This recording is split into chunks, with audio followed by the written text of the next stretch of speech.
Hey guys, my name is Bando, this is Brexit Bando, and we've got another release coming out, and after the lackluster release of the prior Heresy Thursday, or the last Heresy Thursday, we have another Librarian, and this Librarian is in Tactical Dreadnought by the Emperor!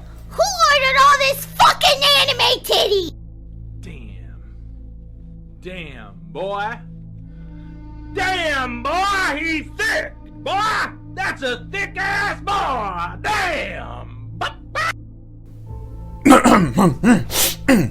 Pardon me, Tactical Dreadnought armor is, he's, bit nippy in here, isn't it? So, it looks like we have another release, another Librarian. And I wanted to do a quick video on this. It's a 40k model, and we know I don't particularly give a shit about 40k, but this model, I believe, is perfectly usable in 30k, with a little tweaking. And I want to talk about why this is a better Librarian than this piece of crap. So, this is the Tactical Dreadnought armor wearing Librarian that will be in the 10th edition starter set.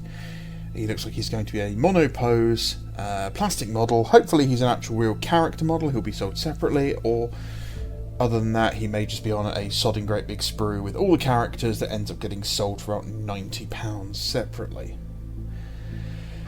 Why is this a better Librarian than the resin Forge World Librarian? Well, there's several reasons that this is a better model. And first of all, it's plastic, and frankly, we want plastic models. Resin's had its time in the sun. Resin was great. Resin was wonderful, and that was like, what, 20 years ago? Get over it. We don't need resin anymore. You know, you're not. Games Workshop isn't a small batch production company. You know, they're the biggest miniature manufacturer in the wargaming sphere, and frankly, they need to start fucking acting like it. So, why is this a better model than the previous one? Well, it instantly reads as a Librarian. He has a silhouette that says he's a Librarian, he has the colours, he has the war gear, and when we look at them, they're very, very similar models. They are in effectively the same pose, one of them's just walking forward slightly, but they both have the same arm outreached, and they both have an axe. Now, why does this Terminator one work, in my opinion, and the Power Armor one doesn't? Well, for a start, one of the very identifiable pieces of war gear that a Librarian has is the Psychic Hood, and that is this weird helmet apparatus, this Cerebro-looking hood coming over the top of his head. And this has been in pretty much every single Librarian miniature ever created. Even the old, absolutely tiny, like literally smaller than a Votan nowadays, Grey Knights had these on them. And that is missing from the Librarian in the Heresy. He has some funky doodads on his helmet, but that's not really a Psychic Hood. His hand has a lot of detail in it. His axe has the familiar runes of a Force weapon. Force weapons have always had these heavily embossed runes on them to indicate they were Force weapons, not just power weapons. He has the symbol of the Librarius, which is the horned skull. He has 3 of them that I can see. No, he has 4 of them, because there's one on his shoulder pad as well. So he has 4. I'm going to count the ones that are doubled up because they're on the other side of things like his axe and his Iron Halo. He has at least 4. Whereas the Power Armoured one has 0. What else does he have? Cables. I know that seems really silly, but these chest cables are a very important symbol of a Librarian. Now, every single Librarian miniature has had these going into their Psychic Hoods, and it's just something that sets them apart as being a Librarian. He has a fantastically sculpted head. He looks interesting. He looks determined. He doesn't look like a Stormcast Eternal. He's not wearing a weird nailed-in circlet thing.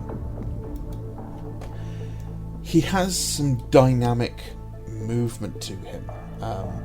It's what a lot of people seem to get with, like, struggle with when they're putting their models together, is how the weight of the model should be when it's moving, how each of the parts should look. You see this a lot with people posing dreadnoughts, where they don't seem to understand the weight of what they're working with. This miniature has been sculpted and put together. This person who's done this understands the way this item should be able to move if it were real. The power armoured one is a completely static pose.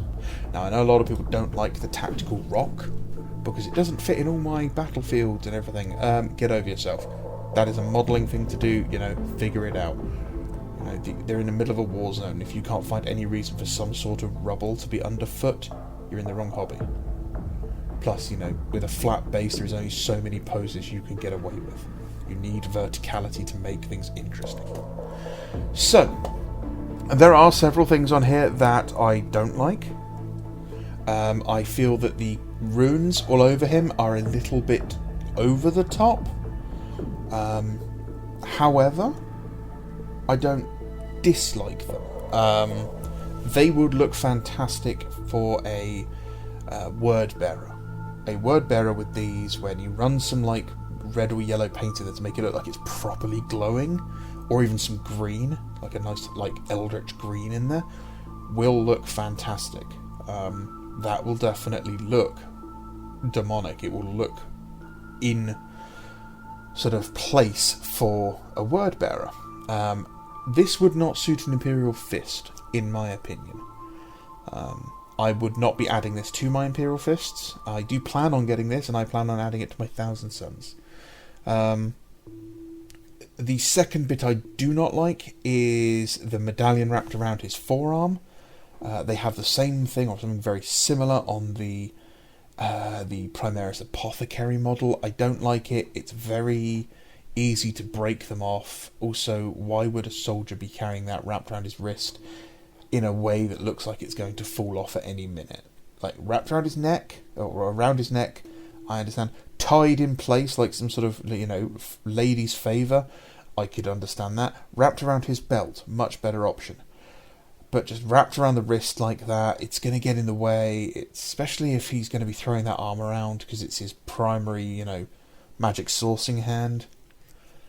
And yeah, bad, don't like it. The second thing I don't like about it, third thing I don't like about it, is the wrist-mounted Stormbolter. I'm not a fan of wrist-mounted weapons in general. I think it's one of the weakest looking things on the Grey Knights, for example. I despise it on the Sanguinary Guard. I think they look terrible because of it. Let me rephrase that. I think they look terrible because they look like someone's just slapped a pistol onto the person's wrist. If it was built into the gauntlet a bit better, say like the Aggressors are, or Calgar had, it's more acceptable. I don't like the look of this because it's just a Stormbolter slapped on top of his forearm. So that would be removed for me. Hopefully, there isn't too much damage underneath it and it can be easily sculpted away and replaced. That is all I have complaints-wise about this Terminator Librarian. How am I going to use this in 30k? I will do a video on this, but basically the real premise of this, the real use for this is going to be something really simple.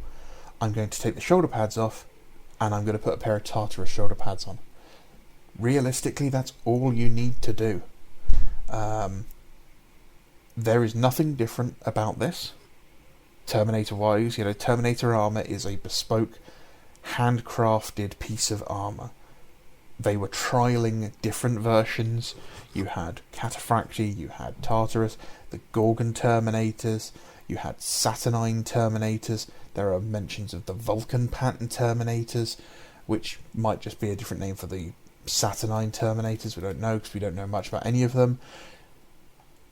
There are the Cobra Terminators from Rogue Trader. There is a lot of different marks of Terminator armour. So this Indomitus armour, with the shoulder pads swapped out with some Tartarus pads on it, there's no one should be able to come up and excuse me, actually, that is Tartarus armour. That's all it is. It's Tartarus armour. Look at the shoulder pads. It's quite clear. Anyone who wants to whiz it can just, whizzy-wig off.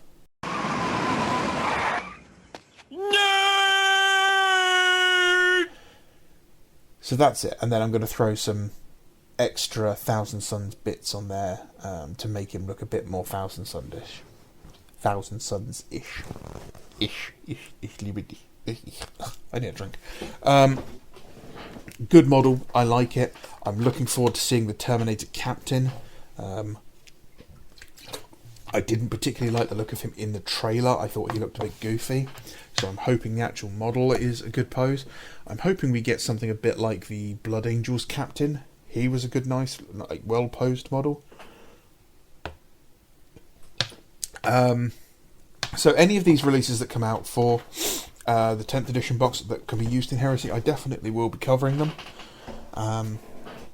But yeah, compared to the McStormcast guy we got last week, this is everything that should have been.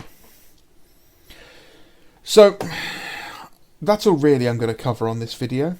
If you haven't seen, over on the Warhammer community page, they have just released the rules for the the Militia and Cult, with the, what have they called them this time? Imperialis Militia, which is an exemplary battle, and it gives us a basic army list to use for the baseline humans. It looks good. It looks hilariously broken in certain aspects. You can have lists with over 1,000 infantry in them for about 3,000 points. It looks like tank lists are going to be the militia version of Dreadnought lists in how broken they are. So yeah, I am planning one. I say it's going to be a small army. It's already looking at it's going to be over 70 men.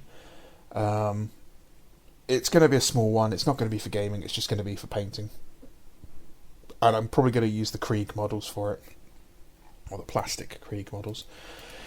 So, hopefully that will have some sort of progress before the heat death of the universe. I have a lot more models to finish. I would very much like to get some progress done on my Nova Marine Ultras. And I'd like to finish off all the work in progress stuff I have for my Thousand Sons before I start that. Once I have finished this batch of Thousand Sons, I will be doing a video on them just to do a bit of an overview. And today I started constructing some Prospero scenery. So I've currently taken over the kitchen, and I have a metre-long piece of XPS foam, which is currently having some MDF board glued to it. So if I hear my housemate collapse and scream and throw the kettle around, I'll be very angry. So yeah, keep an eye on the channel for an update from that. I'll keep updating the shorts videos with progress on my Night Lords, and drop a comment down there. Tell me how awful I am. I have seemed to have got an awful lot of positive feedback on the little anime gremlin in the thumbnail of the last video. So you have unleashed me using anime gremlins for everything, even though I'm not a weeb. But I do like the tiny anime gremlins. So they'll be making an awful lot more appearances. Right. My name is Bando.